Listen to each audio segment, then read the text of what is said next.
You're listening to Real Talk Texas with local expert Steve Hakes. Now, here's Steve. This is Real Talk Texas, KLIF 570 AM, and we're here in studio with Kristian Peterson, and I'm Alicia Trevino, filling in for Steve Hakes. I am with Century 21, and we sell real estate in the Uptown area, and Kristian Peterson is our guest today, talking about the different types of high-rises in Uptown and the lifestyles. Before we went to break, we were talking about the HOAs and the price point, and you dropped the bomb that you can live on Turtle Creek Boulevard for $99,000 for a one-bedroom, one-bath in a high-rise, and I wanted to kind of go into that a little bit further. So tell me, what building can you move into for that price point? Actually, at this time, 3883 Turtle Creek, better known as 21 Turtle Creek, is probably one of the most affordable buildings on the street. You could definitely get in there in a one-bedroom, one-bath for under $100,000. That is amazing. So what's the catch? What's the catch? I don't think there's really a catch. It's an older building. It was built in the 60s. It was the second high-rise built on Turtle Creek. I will say in the last 5 years, their homeowners association has probably put $6 million worth of renovation projects underway. They got new balcony railings, new thermopane windows and doors. They're updating the lobbies. They got new elevators. Obviously, there is a cost to that. I think one of the benefits of living in a condo is that when big expenses come up, they get split a lot of ways. In that building, there's over 350 units. So if you take the cost of those renovations, you split it over 350, it makes it a lot more easy to swallow than if you owned a home on your own and you had to pay the whole bill yourself.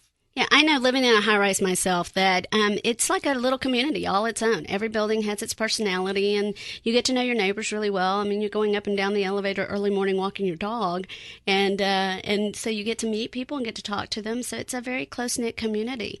Getting back to the HOA, so on that one for $100,000, and I know prices are jumping up, so people better jump on it. How much is the HOA on that unit?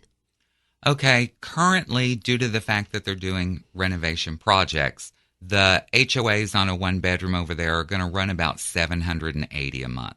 Woo! Yeah, I know that sounds high, but let me break it down for you a little bit. All right. Actually, the monthly HOA on that unit is probably about $485. Okay, the other $300 is what that unit is contributing to the $6 million renovation product. And those are called assessments, correct? That is correct. So, like, if you're going into a building, and it's an older building, and you're seeing renovations going on, then your agent better talk about that when you're negotiating your contract. Am I correct in saying that? Well, in a certain regard, actually, the listing agent has the responsibility to disclose that in the MLS on the listing so that the buyer's agents are aware of it and can make their buyers aware of it. So it's safe to say that you need to work with someone who really understands high-rises, that understands assessments and when to look out for an assessment, that's someone who works in the area really well on a regular basis, correct? I definitely agree. I think anytime you get away from, there's so many different kinds of property. I think anytime you want to work with somebody, you want to make sure that it's someone that really knows the in and outs. Right. Condos are a little different. Townhomes are a little different. I mean, everybody has those little things you have to watch out for. Buying into a high-rise is not a snap decision. You're very much correct. And, I used to tell clients that each building is a vertical neighborhood. You're going to have to get along with the people that live in that building. Most of the buildings have a very interesting array of people that start from 25 years old to, in my building, we had a woman that was 104. Okay. At 99, I got her first FHA mortgage. That is unbelievable. I know. And it is. It's a very different lifestyle, but it's one that many people think, oh, it's not for me. So they start out leasing, and that's how they start out because they don't have to worry about the HOA or having to put the down payment. I will say from a personal experience now, leasing seemed to be a really great thing to do just a year and a half ago because of the way the market is. But in the last 6 months, the market has turned so much. I mean, what we do as realtors we have a tour where we get to see all these properties, and it's amazing because you get to see some high-end properties that you normally wouldn't be able to get into, where you have to have the agent to show and call 24 hours in advance. It can be really hard to get into some of these $3 and $4 million properties. But we used to have a list that actually was 3 pages long. And the last time we went on tour, what was there, maybe 5 condos that we could look at? Yeah, I mean, right now the inventory is ridiculously low. As you well know, in our office listings, we're seeing multiple offers. If it's priced right, it's in good shape, repairs have been done, and it's staged, it's gone. Yeah, absolutely. So I think that if you really are thinking about buying in a high-rise, it is absolutely the right time. And we are seeing appreciation like we've never seen before. It's just unbelievable. And so also don't be afraid of those HOAs, because as we were talking, the HOAs cover for that particular building. What does the HOA cover? It covers all the utilities: electric, gas, trash, water, sewer, basic expanded cable, valet parking, concierge service, and a blanket insurance policy that's going to cover the roof, the structure, and the foundation. So if you were to cut that up into a residential property and you were going to pay all of those things separately, you said electric too on that building, right? Yes. So, I mean, you're talking about electricity, the insurance. I mean, by the time you dice and slice that, you're really looking at a very affordable home where everything's taken care of for you. So I think that it's a really smart choice for, say, an empty nester, or just about anybody, I mean, there are so many different people buying in high rises, and it's such a lifestyle change, and it's so wonderful and so easy. And the other thing I think is a misconception is that you can't have pets, but I think 75% of my building has pets. Most all of the buildings are very pet friendly. They're going to have some rules, but most of them are just city code rules. Obviously, there's certain dangerous dog breeds that don't do well in a multifamily environment. They kind of limit those. Some of the buildings will limit the number that you can have. For every bedroom in the condo, you can have 1 dog. Some of them have size restrictions. Obviously, you don't want to have a Great Dane and have a 580 square foot home. I mean, it's just not feasible. So, Right. I mean, I lived in a condo high-rise for the last 20 years. I had 2 basset hounds, and they were the hit of the building. So I think most all of the buildings are going to be pet-friendly. Absolutely.